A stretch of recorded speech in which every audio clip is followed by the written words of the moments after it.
All right, the last topic of the day is the NBA draft. There's a lot of fun players entering the league, and of course, we're going to discuss it a little bit here. It's kind of NBA draft, it's kind of NBA offseason conversation.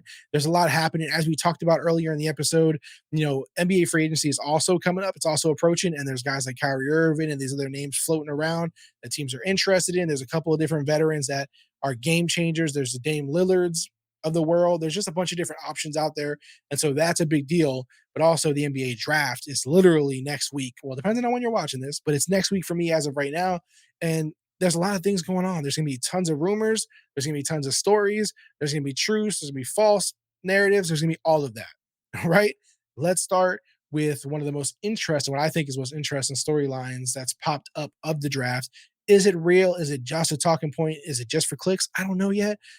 It sounds like it should have some legs. I mean, I'm kind of feeling it, the idea of this happening, and that is the idea of Zion Williamson potentially being traded from the Pelicans. We all know he's dealing with some, issues right now off the basketball court. He's also dealt with a lot of basketball court issues where he hasn't been on it. But here is Brian Windhorst at ESPN talking briefly about the potential of Zion being traded. Haven't been any offers made necessarily yet, but it makes you really not take too far of a leap to wonder if the league is certainly wondering if the Pelicans are going to make for the first time truly Zion Williamson available ahead of next week's draft. To get up to that level in the top five, you'd have to consider a player of this caliber. He's obviously had injury history a little. What? Do you guys really think that's going to happen? Do you guys really think Zion Williamson will be traded? Do you think the Pelicans will do it? I totally understand it. Like, from an organizational standpoint, I totally get it. I'm actually not mad at it. I got to be honest. If I was a Pelicans fan, I honestly would not be opposed to it at all, especially if we're talking about trading Williamson, getting into the top 3 of the NBA draft, where I think you got 3 potential, game changers for your team. I think obviously Victor's going to go number 1. The Spurs aren't going to trade for Williamson, but I think you got a real chance there with Brandon Miller and Scoot as potential game changers for your team. I like Scoot Henderson more. I think that he's the clear number 2. And so if you can get up there and get Scoot Henderson for this team, it ain't bad. That ain't a bad Pelicans team. If you got Scoot, you got CJ, you got Ingram, you got a bunch of other young guys around them, I actually ain't mad at that. I'd rather have a healthy, committed, motivated, hungry Scoot over a, off the court, all these baby mamas and women drama and injuries and weight fluctuations and all kinds of stuff going on the court, Zion Williamson. I'd rather have it. I'm just not into the whole troubled player narrative thing. I'm not into it. Like, whether it's injuries, whether it's off the, when you add that off the court stuff, it just gets messier and shows you how he's living off the court, the distractions. If I'm the Pelicans, I'm trading Zion Williamson all day long for a top 3 pick. All day long. I'm not even questioning it, thinking about it, second guessing it. Gone. I could not deal with this headache that Zion Williamson has brought to this team at this point. If they decide to stick with him or no other team wants him, then that's another thing. I wouldn't trade him just for any pick, but I would definitely, if I can get that top 3 and get one of those 3 players, for sure, I would pull that trade off. I think it's well worth it at this point. So these are the kind of narratives I'm talking about, though, that are popping up. We got that also from Brian Windhorst, who also had the situation where he says that, Portland Trailblazers at number 3, Rockets at number 4, Detroit Pistons at 5, and Mavericks at 10 are all looking to trade out of their first round picks.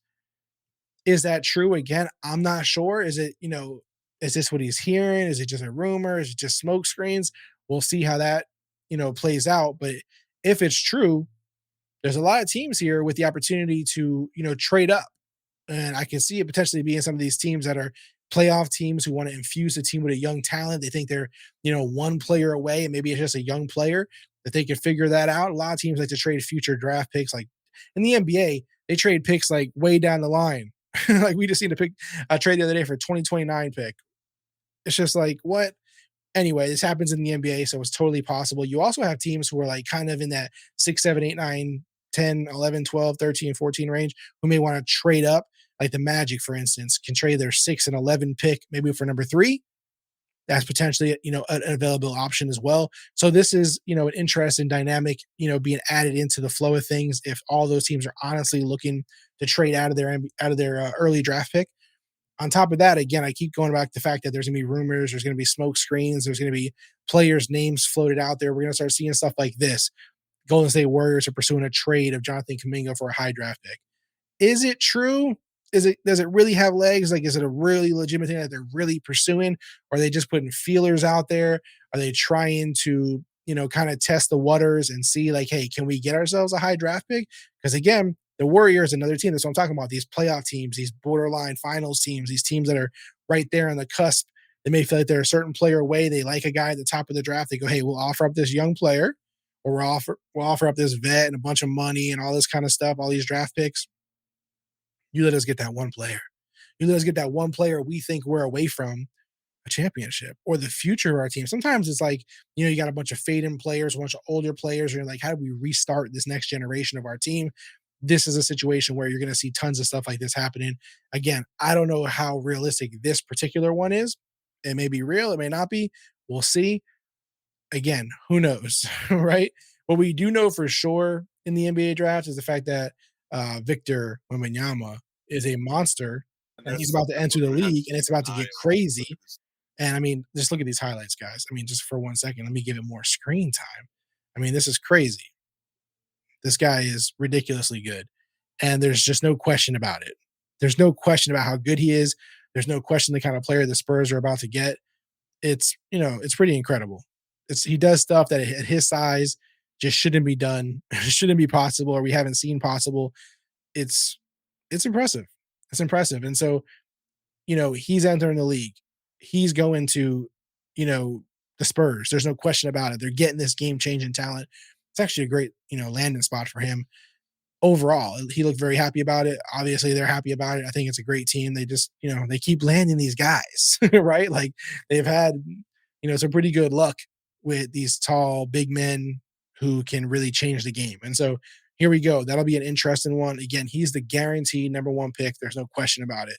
The rest of them, Brandon Miller, Scoot Henderson, the Thompson brothers, there's just so much, fluid situation going here. And I think that's why some of these guys are willing to trade out or trade down a little because they're not necessarily mad at whoever they get from 4 all the way down to like 15, right? Like they're happy with so many players that are in that range that they'll trade down, get some extra draft picks or get an extra vet or get another younger player and still get a player they're happy with in the draft. That's what's interesting about this draft. A little top heavy, but after that, you know, it's kind of hit or miss of, what you get at that point. Something funny before I wrap this conversation up about the NBA draft and why it's this, fun thing, this lottery, if you will. There's a lottery picks. The NBA draft has 2 rounds. And as we know, if you ain't drafted in the top 15, it's kind of shaky for you, man. Like you may not be that great. You may not really get too much of an opportunity. So the second round, those players are even more hit or miss. But we just talked about the NBA Finals champion, Jokic. He was picked number 41. This is how funny it is. When he was picked, this post is from Alex Kennedy that I wanted to show you guys really quick before we wrap this up. He shared this. As the broadcast mentioned, Nikola Jokic was the number 41 pick in the 2014 NBA draft, but let's not forget that Jokic was selected during a Taco Bell commercial. This is the actual commercial, and you see down at the bottom of the screen, pick is in, current selection, Nikola Jokic. They didn't even have him on the screen. They weren't talking about him at the moment. It was just so passive, they didn't care. That man who didn't even get screen time when he was drafted became an NBA Finals champion, a 2-time MVP, could have been 3-time this year, but things got a little weird. However, he may have more of them, more championships, more MVPs, more accomplishments, but he's drafted at the end of a Taco Bell commercial. I mean, during a Taco Bell commercial. It's the NBA draft. That's how things go. Sometimes your name gets dropped on the bottom of a screen and you don't get talked about. You're in the second round.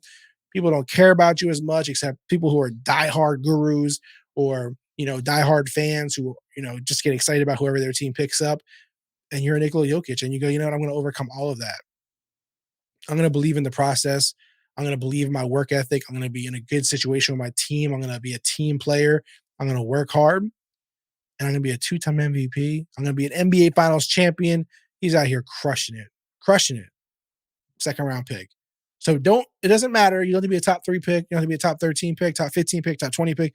You can affect the game from anywhere as long as you put in the work. You have the skills and ability. You believe in yourself, and you're in a good situation. Sometimes it's just a situation thing, right? If you went somewhere else, who knows how it would have played out. It could have been totally different. We could be talking about a totally different career for Nikola Jokic, maybe if he ended up on a team that didn't believe in him, didn't give him the opportunities, pushed him aside, didn't care about his development, kept changing the system with different head coaches.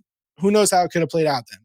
Again, NBA draft is coming up. I'm curious who you want your favorite team to draft. My Magic have 2 picks, 2 damn picks.